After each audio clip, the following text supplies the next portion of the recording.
Le stop break-even, c'est une manière de sécuriser votre profit.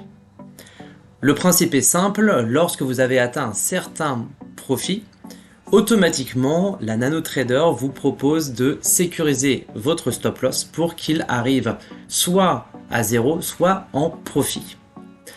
Je vais donc vous montrer aujourd'hui comment on va paramétrer ce stop loss suiveur break-even. Ok, c'est parti.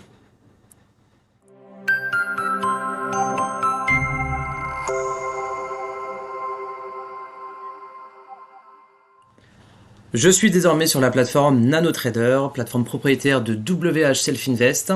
J'ai ouvert un graphique en simulation. Pour vous faire cette présentation, je l'ai mis en 1 minute pour que ce soit bien clair. Et donc je vais ajouter mon fameux break-even stop loss. Pour ça, je vais dans ajouter un indicateur et je vais aller taper manuellement BE Trail Stop. Je le sélectionne, je clique sur Stop et je ferme la fenêtre. Ensuite, je vais dans la barre de personnalisation et je vais donc paramétrer mon fameux BE Trail Stop. Donc on me demande d'abord de mettre mon Initial Risk in Tick, c'est-à-dire quelle distance je mets mon stop loss. Donc je vais choisir par exemple de mettre 100 points de stop, 100 points entre mon prix d'entrée et mon stop loss. Alors on me demande de le mettre en tick, donc un tick ça fait un demi-point dans cet exemple-là. Donc je vais mettre 200 ticks pour que ça fasse 100 points. Ensuite, on me demande de mettre le Profit Trigger in Ticks, c'est-à-dire à quel niveau de gain je veux que mon stop se mette en break-even.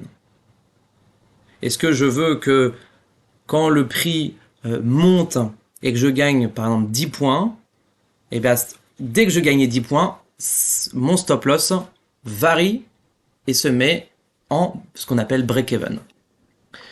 Donc je vais dire par exemple que je veux au bout de 20 points de gain, avec 30 points de gain, mon stop se met en break-even. Donc 30 points, je dois mettre 60.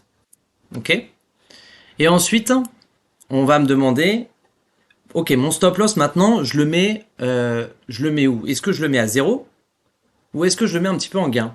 Ce qui peut être intéressant, parce que on peut se donner une petite marge d'erreur si on souhaite que notre stop loss finalement soit un petit peu déjà en gain pour s'assurer un gain minimum. Donc là, je vais mettre par exemple un point de gain pour cet exemple-là. Donc pour un point, je mets 2. Ensuite, on me demande le trailing in ticks. Trailing, c'est stop suiveur. Est-ce que je veux en plus de ça que mon stop soit un stop suiveur? Donc là, pour cet exemple-là, je ne veux pas. Donc je mets 0. Donc quand je vais rentrer en position, je vais avoir un stop loss à 100. Et dès que je gagne 30 points, mon stop loss à 100 se met à plus 1 point. Ok, donc plus 1 point par rapport à mon prix d'entrée.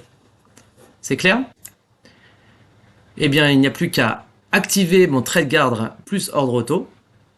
Je vais rentrer sur le marché à 11 604. Ça, c'est mon prix d'entrée. Mon stop loss est à 11 504. Et donc, dès que j'ai gagné 30 points, donc je serai passé à 11 630. Eh bien, stop loss devrait arriver à 11 605.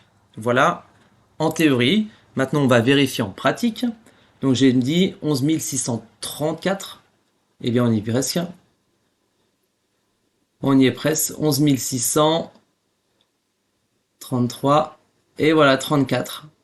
On l'a touché et mon stop loss, et vous avez vu, il est passé de moins 100 points à plus 1 point.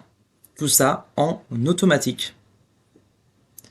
Ce qui fait que si je ne suis pas toujours devant et que je vois que mon ordre, eh bien, il est allé en gain et que finalement il est revenu dans l'autre sens et que j'ai fini par perdre, eh bien, c'est dommage d'avoir cette situation-là dans laquelle je ne peux pas profiter d'une sécurité lorsque j'ai commencé mon trade sur un gain.